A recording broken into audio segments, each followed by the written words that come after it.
So check this out. This is a project that is actually, I think, close to maybe 15 to 17 years in the making. These people, these homeowners, used to be customers of mine when I had a retail store back in the day in Hemet. Check this out. Look at this. Look at all the gardening. This is the kind of a customer that we want to be able to have, because they garden and they do all this stuff.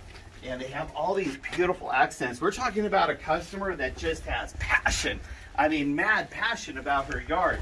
And so look at all these awesome living spaces. You've got this area right over here, and it's underneath this beautiful olive tree and little seating areas and stuff.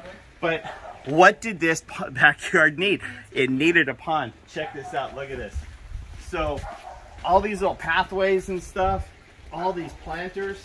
And the biggest challenging thing that we had with this backyard was just there was very little space. And me, I love to build big water features, and this is what she got.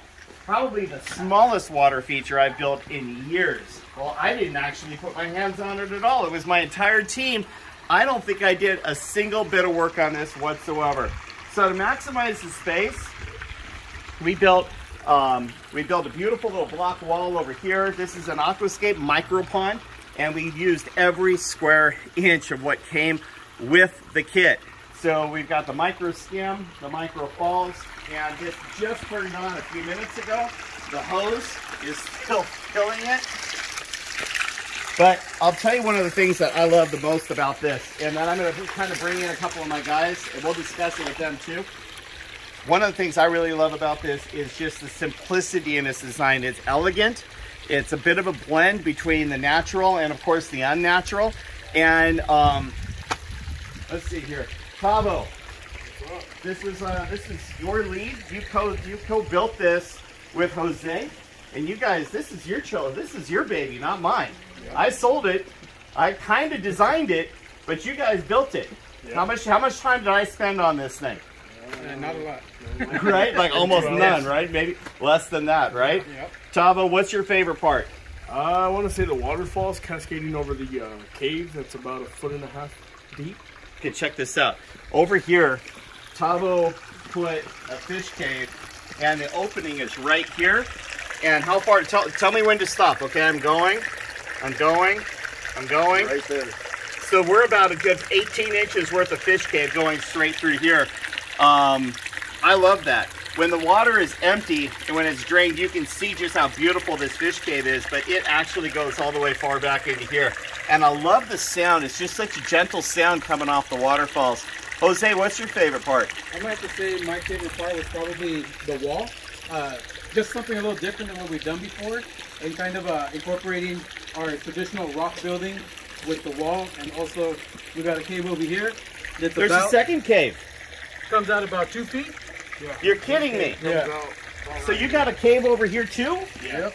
So this cave here goes from here all the way back to, tell me when to stop. About right there. Right about here. Wow. Yeah. That's awesome. I love it. Today you guys put all your finishing touches on it. You guys put some mulch and a few plants. How do you guys feel about mulching and planting it? The cherry on top. Yeah, exactly. It really makes it come together at the end, and that's what makes this fun, the end product. So how long have you been working for me? Going on about a year now. And how much have you learned in the last year? Tons. Yeah. Lots of. I mean, I've never done this before, so building ponds was my first time working with Carl, and I mean, I've learned so much from it. And Tavo? I'm going on 3 years. You just had a vacation? Just came back from vacation. How do you feel about Puerto Vallarta? It was amazing. Yeah? Glad to be back, building ponds again, and yeah, it was a really good warm-up. Hey, talk to me about the homeowner. How was the homeowner experience? The homeowner was amazing. She treated us to snacks and drinks every day of the week last week. I heard that you guys fed you guys lumpia. Yeah, we had lumpia, we had some pizza, chalupas, and I mean, you name it. Breakfast sandwiches. Man. All 9 yards. Yeah. So what do you guys think about the impact on the backyard here with what you guys did here? I mean, before this was just all grass. I think I got some pictures of it. I mean, it just took it to another level. You know, she's already doing an amazing job with her gardening around here, and this was just, again, the cherry on top. I love it. Yeah. You guys did a great job. Thank you. We appreciate Anything else? I know that we've got a homeowner next door now, the homeowner right next door, Mike. he wants us to build a pond too. I think if we land that job, man, we should come back and put her front yard pond up and get that situated and do something little for her right there. I think that'd be nice. Should we charge her? I think we should hook her up, man. Let's hook her up. Yeah. So we'll just go on out there, we'll rip it apart and put it back together again and make it look nice, right? Yeah. All right, well that's it. I love the simplicity of the design. This is a very basic kit, but we maximized every square inch of this water feature, and the guys did it in record time. They did a fantastic job. I couldn't be more thrilled with my crew. I'm Carl with Columbia Water Gardens, and I'm here to remind you two things. One, if you're new to my channel, if you just came across this video for the very first time, if you like what you see, please subscribe. And if you do subscribe, I want you to know I answer 100% of every question that's left on my YouTube channel. So if you put your comments down, if you have questions about how we put this wall together or how we put this thing together, I'll be glad to tell you all my tips, all my tricks, all my secrets. And in the meantime, I'm here to remind you that building small water features in small spaces, that's still super important, and it really, really matters. Happy ponding.